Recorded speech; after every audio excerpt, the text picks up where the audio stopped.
আসসালামু আলাইকুম, আমি ডাক্তার সৈয়দা মনি চৌধুরী।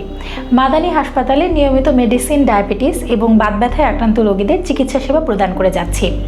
এই সময়টাতে আমাদের কাছে অনেক রোগীরাই আসেন যারা রক্তে কোলেস্টেরল বা ট্রাইগ্লিসারাইড বা আমরা যেটা বলি যে রক্তের চর্বির পরিমাণ অনেক বেশি। রোগীরা স্বভাবতই খুব বেশি আতঙ্কিত থাকেন যে এই চর্বির পরিমাণ কমাবেন কি করে, এবং এর মধ্যে অনেকে বলে থাকেন কিন্তু আমি অনেক দিন ধরে চর্বি কমার ওষুধ খাচ্ছি কিন্তু আমার রক্তের চর্বি কমছে না। তবে আমাদের আগেই জানতে হবে যে কেন এই রক্তে কোলেস্টেরল বা ট্রাইগ্লিসারাইড, এটাই আমরা বলি, এটা কেন বাড়ে। প্রথমত এটার পেছনে কারণ হচ্ছে খাদ্যাভ্যাস।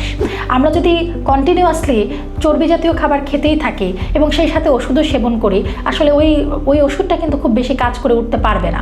সো ওষুধের পাশাপাশি অবশ্যই জীবনযাত্রার মানে পরিবর্তন আনতে হবে, নিয়মিত ব্যায়াম করতে হবে, শাকসবজি ফলমূল খেতে হবে, সেই সাথে শর্করা জাতীয় খাবার, চর্বি জাতীয় খাবারটা কিন্তু অ্যাভয়েড করতে হবে। সব কোলেস্টেরলই যে আমাদের জন্য খারাপ তা কিন্তু না।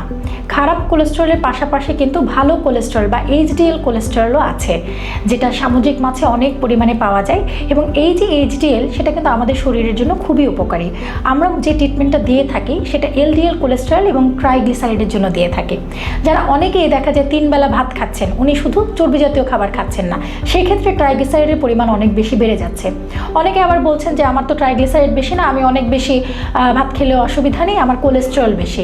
কিন্তু আসলে আমাদের শরীরে যেটাই আধিক্য হবে সেটাই কিন্তু একটা থেকে আরেকটাতে রূপান্তরিত হয়ে যায়।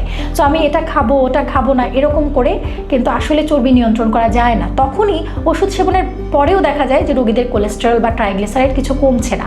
তাই যদি কারো রক্তে কোলেস্টেরল বা ট্রাইগ্লিসারাইড বা রক্তে চর্বির পরিমাণ বেশি থাকে, তাহলে ওষুধ সেবনের পাশাপাশি অবশ্যই নিয়মিত জীবনযাপন করতে হবে। এই ধরনের যে কোনো জটিলতায় আপনারা আস্থা রাখতে পারেন মাদানী হাসপাতালের উপর।